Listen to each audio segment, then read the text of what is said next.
sovereignty and integrity of India, and that I will faithfully and discharge the duty upon which I am about to enter.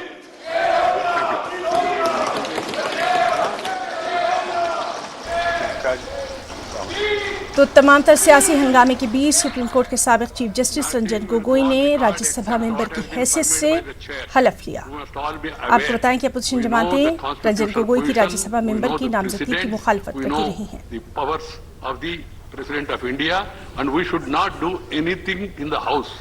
Whatever views you have, you can say outside your views that you are at liberty. Please. Good. Minister, Law Minister.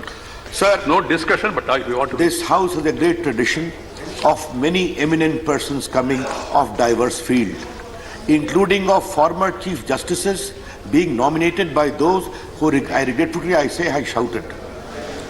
The honourable member Gogoi, who has taken oath today, no discussion. Minister, will surely contribute his best as a nominated member. Right. And it was grossly unfair to do like that. Right. Thank you, sir. I made our stand clear. No? So we must respect the members.